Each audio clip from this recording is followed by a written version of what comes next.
Hello everyone and welcome back to the channel.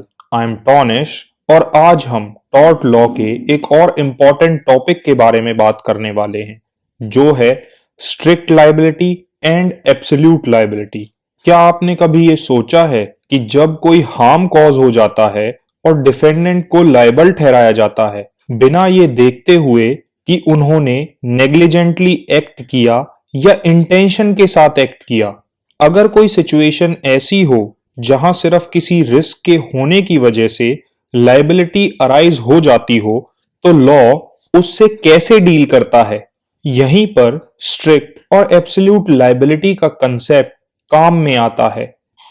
ये legal doctrine public को protect करने के लिए डिजाइन किए गए हैं ऐसी सिचुएशन में जहां इनहेरेंटली डेंजरस एक्टिविटी इन्वॉल्व हो। तो आज की इस वीडियो में हम ये समझेंगे कि ये फॉर्म्स ऑफ लायबिलिटी कैसे वर्क करती हैं, इनमें क्या डिफरेंसेस हैं और ये मॉडर्न लॉ टॉर्ट में इतनी इंपॉर्टेंट क्यों हैं।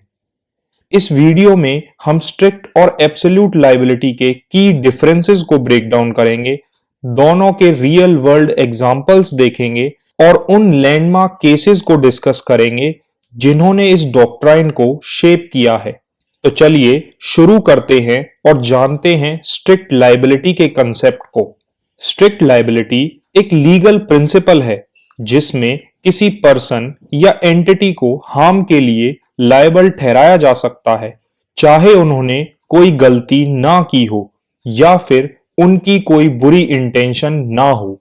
मतलब अगर डिफेंडेंट के एक्शंस या उनकी प्रॉपर्टी से हार्म होता है तो उन्हें लायबल माना जा सकता है, चाहे फिर उन्होंने एक्ट कितनी भी केयरफुली किया हो।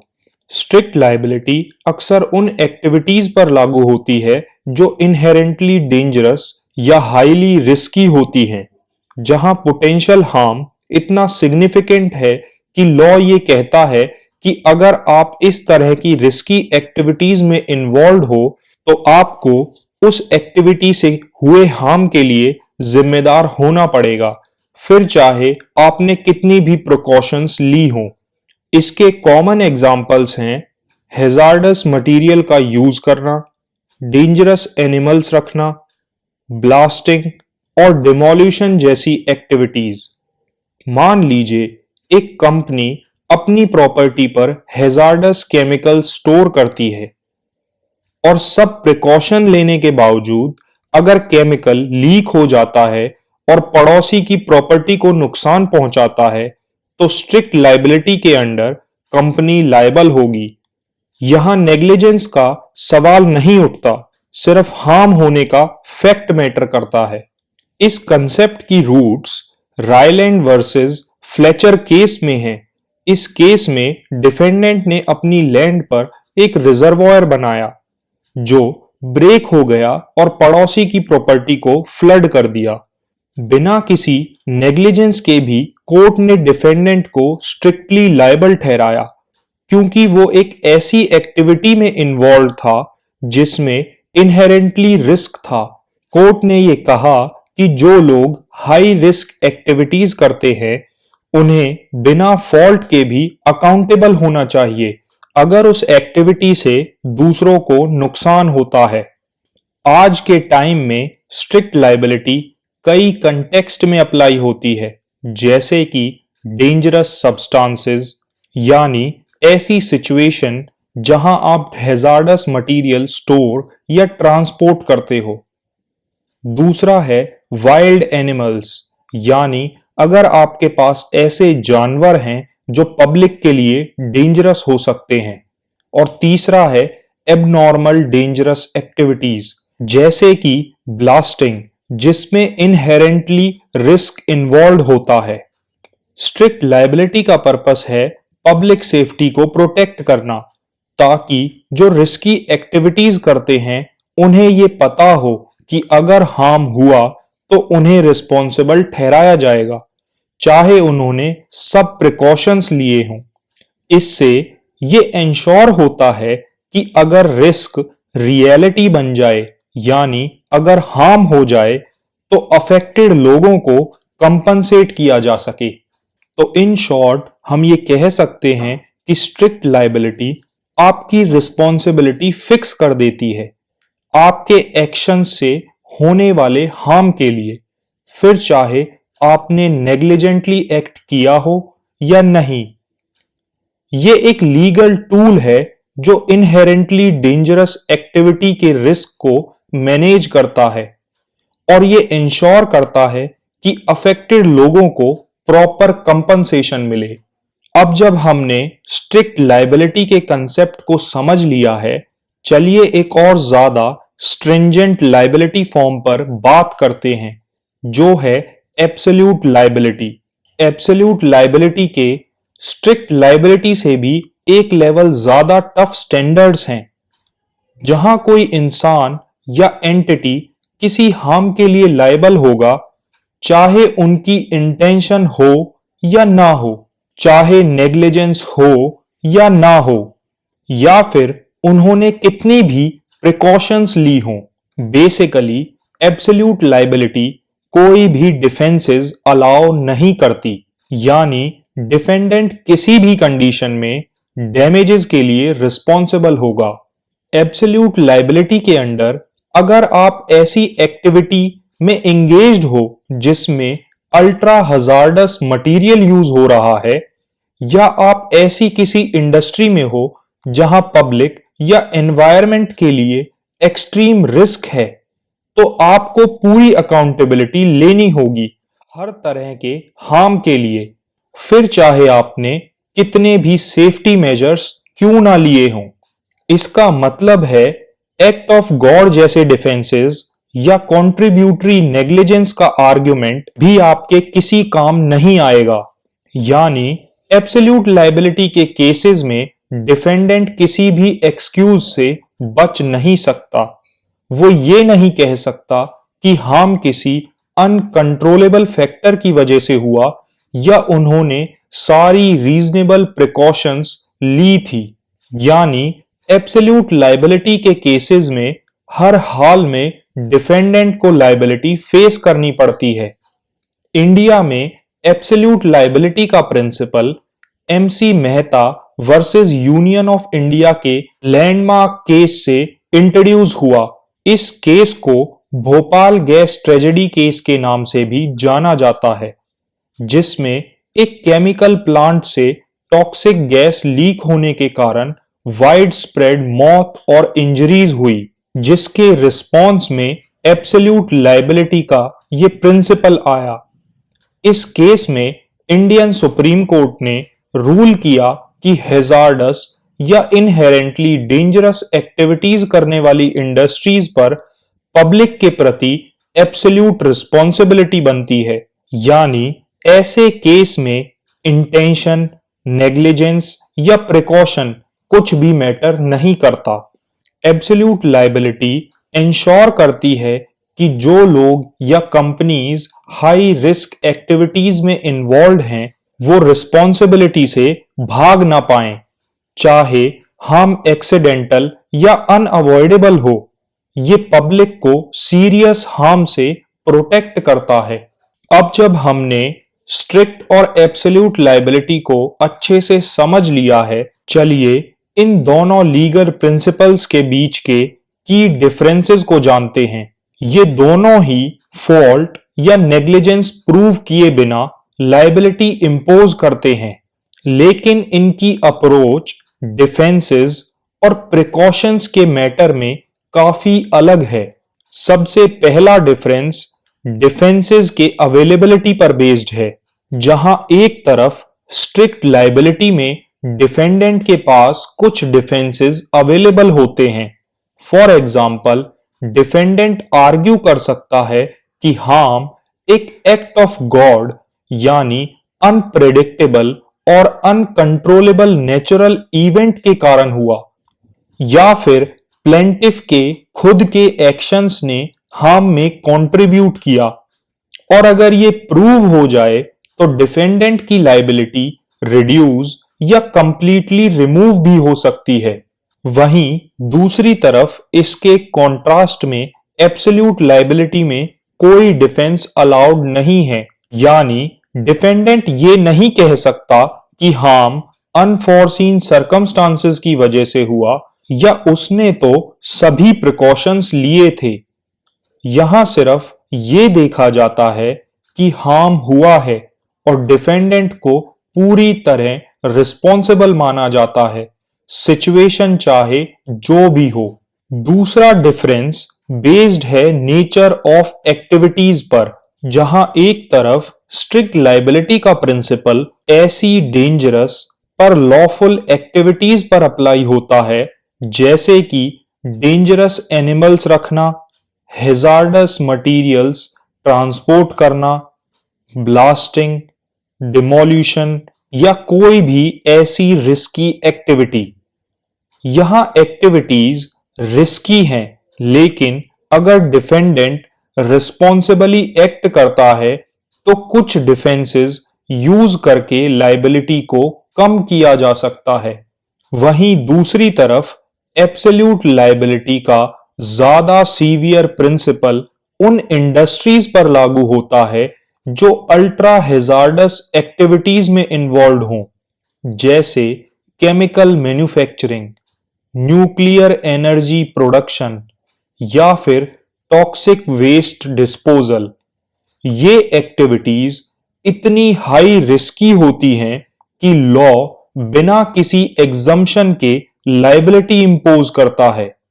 कोई भी डिफेंस अलाउड नहीं होता और डिफेंडेंट को फुली रिस्पॉन्सिबिलिटी लेनी पड़ती है।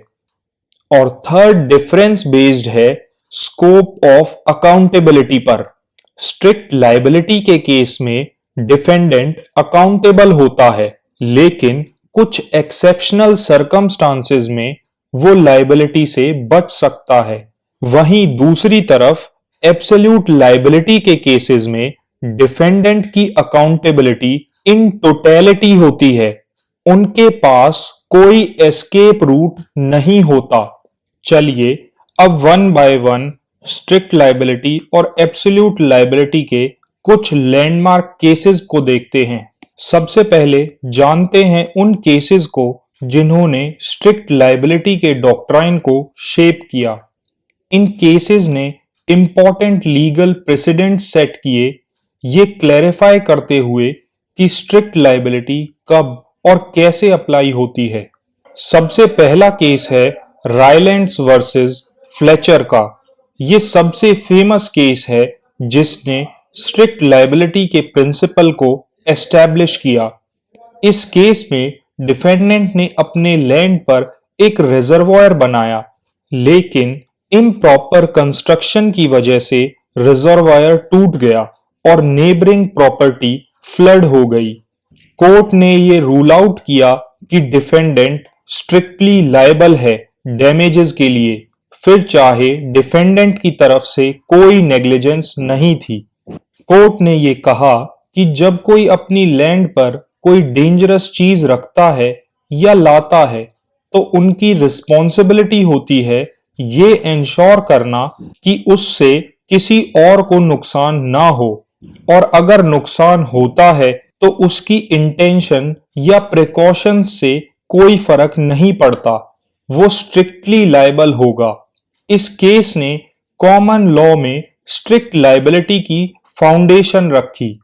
दूसरा केस है Burnie Port Authority versus General Jones Private Limited का। ये ऑस्ट्रेलियन लॉ का एक मॉडर्न एग्जाम्पल है जो रायलैंड्स वर्सेस फ्लेचर के प्रिंसिपल को अप्लाई करता है। इस केस में स्टोर्ड मटेरियल से जनरेटेड हीट की वजह से वेयरहाउस में फायर ब्रेकआउट हुआ, जिससे नेबरिंग प्रॉपर्टीज में भी नुकसान हुआ। कोर्ट ने स्ट्रिक्ट लायबिलिटी अप्लाई की, ये कहते हुए कि जो लोग ऐसी एक्टिविटीज में इन्वॉल्व होते हैं जो पब्लिक के लिए रिस्क क्रिएट करती हैं, वो रिजल्ट के लिए लायबल होंगे, चाहे फिर उन्होंने नेग्लिजेंटली कोई एक्ट ना किया हो। ये केस दिखाता है कि आज के प्रेजेंट टाइम्स में भी स्ट्रिक्ट लायबिलिटी कितनी रेलेवेंट है, खासकर जब हैजार्डस मटेरियल इन्वॉल्व हों।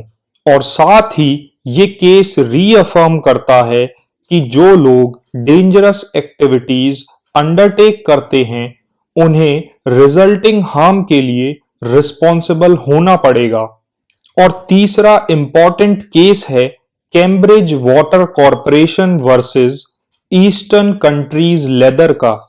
इस केस में एक लेदर टैनिंग कंपनी से हार्मफुल केमिकल्स ग्राउंड में सीप हो गए, जिससे वाटर सप्लाई कंटेमिनेटेड हो गई। वैसे तो ये कंटेमिनेशन एक्सीडेंटली हुआ था, लेकिन कोर्ट ने स्ट्रिक्ट लायबिलिटी अप्लाई की और कंपनी को डैमेजेस के लिए रिस्पॉन्सिबल ठहराया। कोर्ट ने ये कहा कि फोर्सिएबिलिटी ऑफ हार्म मेन फैक्टर नहीं है, बल्कि एक्टिविटी की नेचर यानी हैजार्डस केमिकल्स हैंडल करना ही स्ट्रिक्ट लायबिलिटी ट्रिगर कर देता है। इस केस से और क्लियर हुआ कि डेंजरस एक्टिविटीज में एंगेज्ड कंपनी को कॉन्सिक्वेंसेस बियर करने पड़ेंगे, चाहे हार्म एक्सीडेंटल हो या अनफोर्सिएबल। ये सभी केसेस दिखाते हैं कि हैजार्डस एक्टिविटीज में एंगेज्ड लोगों को अकाउंटेबिलिटी लेनी पड़ती है, ये इंश्योर करते हुए कि अगर हार्म होता है तो वो लायबल होंगे रिगार्डलेस ऑफ देयर फॉल्ट। चलिए अब हम एब्सोल्यूट लायबिलिटी की तरफ चलते हैं, जो स्ट्रिक्ट लायबिलिटी से भी ज्यादा स्ट्रिंजेंट फॉर्म है। एब्सोल्यूट लायबिलिटी में कोई डिफेंस का स्कोप नहीं होता और कंपनीज या इंडिविजुअल्स पूरी तरह से रिस्पॉन्सिबल होते हैं किसी भी इनहेरेंटली डेंजरस एक्टिविटी से हुए हार्म के लिए। इंडिया में एब्सोल्यूट लायबिलिटी को इंट्रोड्यूस करने वाला सबसे important case MC Mehta versus Union of India है, और ये केस इंडस्ट्रियल और एनवायरमेंटल हैजार्ड्स को एड्रेस करने के लिए एक कॉर्नरस्टोन बन गया है। ये landmark case Bhopal gas tragedy के रिस्पॉन्स में आया, जहां दिसंबर 1984 में यूनियन कार्बाइड कॉरपोरेशन के पेस्टिसाइड प्लांट से टॉक्सिक गैस लीक हुई, जिससे 3000 से ज्यादा लोगों की डेथ और हजारों लोगों को सीवियर इंजरीज पहुंची। सुप्रीम कोर्ट ने रूल किया कि जो कंपनी हैजार्डस या इनहेरेंटली डेंजरस एक्टिविटीज में इन्वॉल्व है, उन सभी कंपनीज की एब्सोल्यूट रिस्पॉन्सिबिलिटी है कि वो पब्लिक सेफ्टी को इंश्योर करें। इसका मतलब ये हुआ कि कंपनीज फुल लायबिलिटी बियर करती हैं किसी भी डैमेज के लिए, चाहे फॉल्ट हो या ना हो, नेग्लिजेंस हो या ना हो, और कोई भी डिफेंस काम नहीं आता। कोर्ट ने एब्सोल्यूट लायबिलिटी इंट्रोड्यूस की ताकि इंडस्ट्रीज उन रिस्क के लिए पूरी तरह आंसरेबल हों जिनके लिए वो खुद रिस्पॉन्सिबल हैं, और कॉमन लीगल डिफेंसेस के चलते लायबिलिटी से बच ना सकें। भोपाल गैस ट्रेजेडी हिस्ट्री की सबसे ट्रेजिक इंडस्ट्रियल डिजास्टर्स में से एक है। इसमें टॉक्सिक गैस लीक के कारण हजारों लोगों की जान गई और कई हजारों लोगों को long term health issues face करने पड़े। इंडियन कोर्ट्स ने यूनियन कार्बाइड को एब्सोल्यूट लायबिलिटी के अंडर रिस्पॉन्सिबल ठहराया। इस अप्रोच ने ये इंश्योर किया कि विक्टिम्स को कंपनसेट किया जा सके, बिना इसके कि कंपनी कोई डिफेंस यूज कर पाए, जैसे रेगुलेशन फॉलो करना या लैक ऑफ नेग्लिजेंस दिखाना।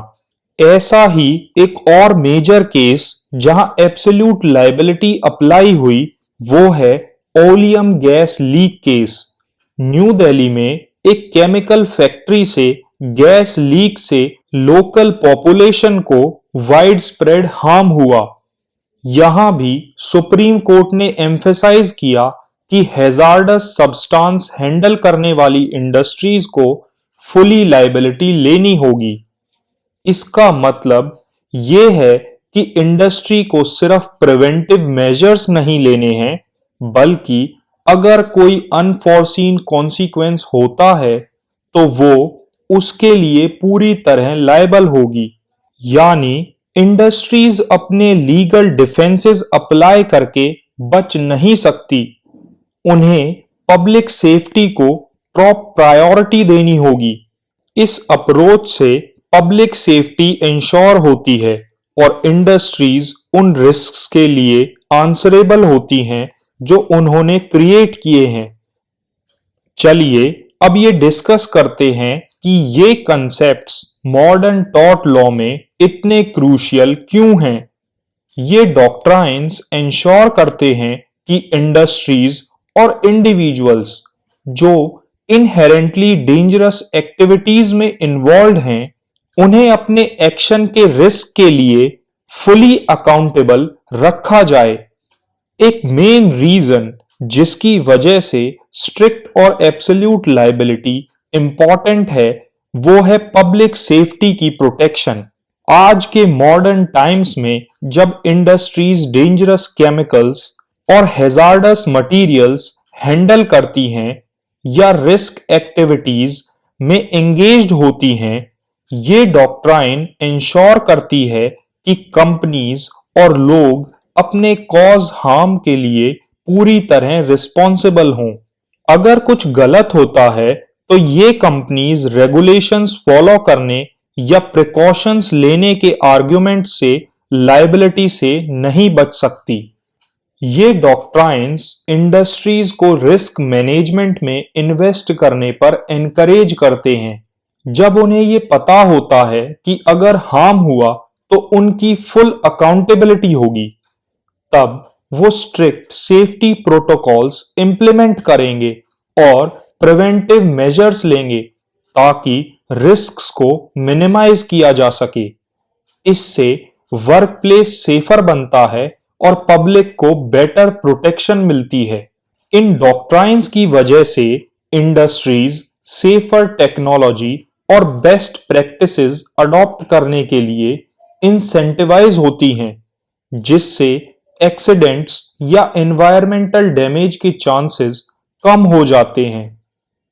एक और की बेनिफिट ये है कि स्ट्रिक्ट और एब्सोल्यूट लायबिलिटी इंश्योर करती है कि विक्टिम्स को फेयर कंपनसेशन मिले।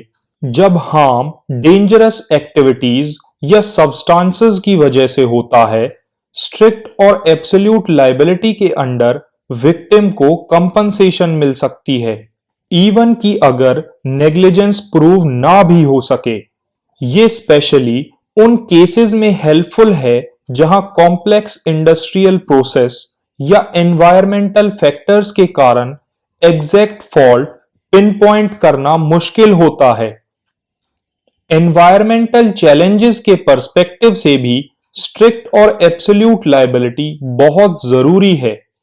पॉल्यूशन, क्लाइमेट चेंज और रिसोर्सेज एक्सप्लॉयटेशन के टाइम में ये डॉक्ट्राइन इंश्योर करते हैं कि इंडस्ट्रीज अपने एक्शन के लिए रिस्पॉन्सिबल हों और साथ ही एनवायरमेंटल डैमेज के कॉस्ट्स भी उठाएं।